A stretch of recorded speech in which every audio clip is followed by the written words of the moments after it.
Hi, lovely to have you here. Welcome to the Electro Revolution channel. My name is Michael and I'm a car and tech enthusiast. This is episode 2 of the BYD Dashcam Install and the BYD Seal Premium. What we'll be doing today is plugging in the dashcam into the unit. We'll then find an unexpected cap which we need to analyze and remove. We'll then insert the dashcam into the slot. We'll then close the cover. We'll then install the SD card, and we'll also talk about the actual SD card that I needed, because the one I used in the video was actually temporary. I hope you enjoy this episode.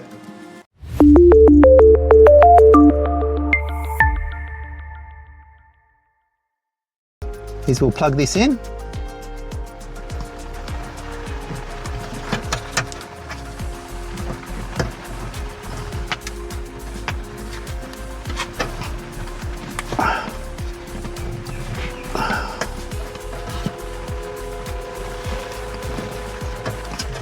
I think that's plugged in now.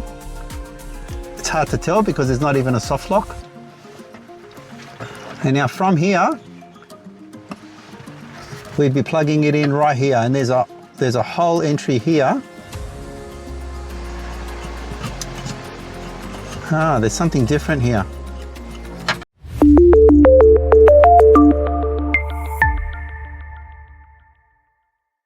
This BYD Seal Premium, this is a 2024 model. Now what we can see on this 2024 model, BYD have actually put this little cap here. Now you won't find this on the other videos, on the older versions of the BYD Seal. So this cap here is only on the BYD Seal 2024 edition, which means we have to remove it before we insert the actual dash cam into the unit. So we'll try and do that now. It seems to have two clips, one here and maybe one on the other side. We'll try and see if we can actually squeeze it.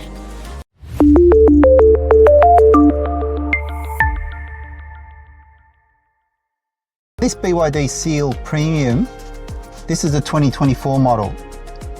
Now what we can see on this 2024 model, BYD have actually put this little cap here. Now you won't find this on the other videos, on the older versions of the BYD Seal. So this cap here is only on the BYD Seal 2024 edition, which means we have to remove it before we insert the actual dash cam into the unit. So we'll try and do that now. It seems to have two clips, one here and maybe one on the other side. We'll try and see if we can actually squeeze it.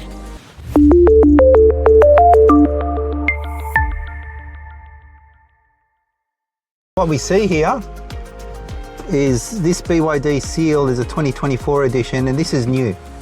They don't normally have this cap here, normally just an open hole. So now this gives us an extra step, and we need a long nose plier tool to actually try and get this thing out. So we're doing this in real time, haven't done this before. So we squeeze that and slowly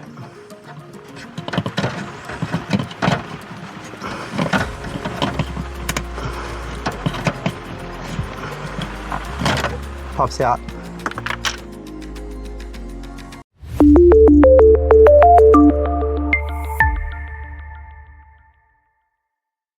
So this is the cap we have. This one went on the outside. I'm guessing it's just essentially for looks, maybe even a dust cover. So the long nose pliers, I did it like that to squeeze those two little units in, like that, and I was able to pop the unit out. Like I was able to do it the first time like that with that one, and then I was able to squeeze this one with the long nose plier down and pull it out. So now we've done that, we can now look at putting the camera in. So now, as you can see, we've got a hole. We've got a hole present right here, and that is where the camera sits.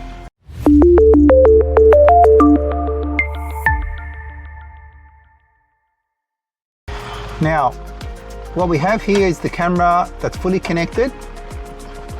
We've opened up that little cap, so the hole is here. And now we can insert it just one way with the pin this pin facing up. That's the important part, because it only goes one way. And we've got these clips just here, and they'll be clipping onto the sides here. And the camera has one on each side. So there's a clip on this side, that's where the slot goes, and there's a slot on this side, similar to this. And that's where the camera slides in. So we're going to try and do that right now.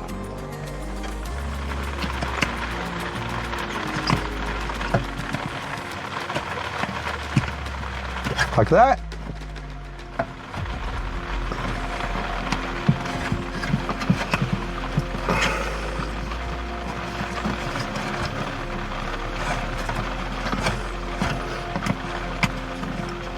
There we are. It does require a little bit of force, but you do get a click right in there as soon as you've done it.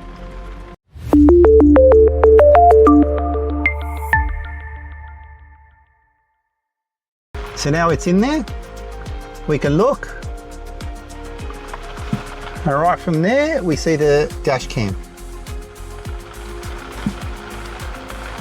And the other side, so that's sitting all nice and perfect now. And now what we want to do is clip the unit back in.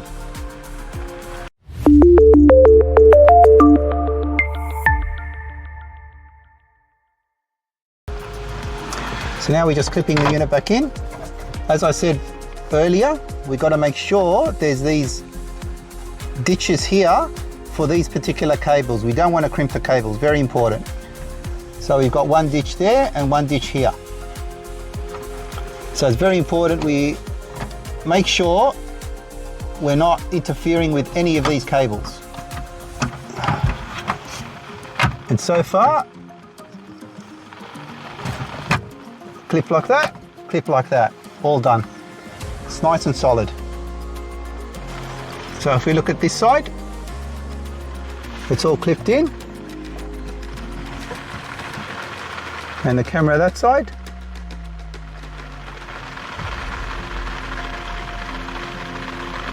All looking good.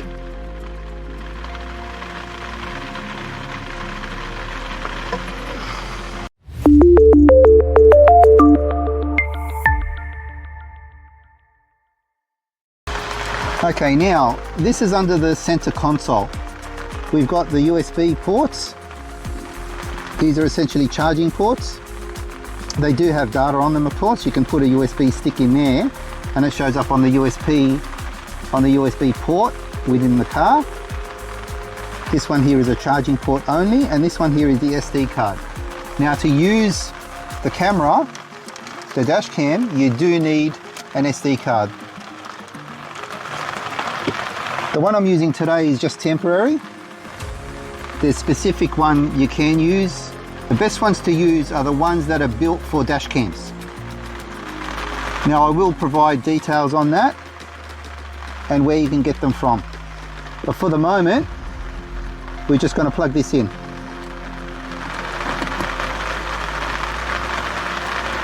Done.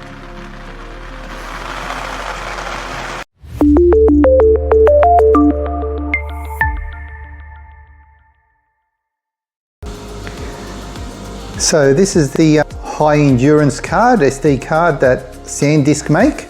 SanDisk are actually one of the better brands.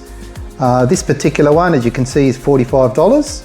I picked it up in Australia from a company called JB Hi-Fi. It's Australia-wide, so many of the Australians would know it. You can pick them up anywhere, but you know, that's the retailer I use, just local to me. But there is also the Ultra Endurance card. This high endurance card will typically last about 10 years, 10 or 15 years. The Ultra Endurance, which is basically a longer life unit, will last about 20 years. It's likely going to last longer than the car. I don't need the Ultra Endurance unit, so this one will do just fine. Well, that was the end of episode 2. I really hope you enjoyed it, and if you did, give us a like, subscribe to the channel, or even share the video. There is also episode 3. I hope you watch it, and if you do, I'll see you there. Bye for now.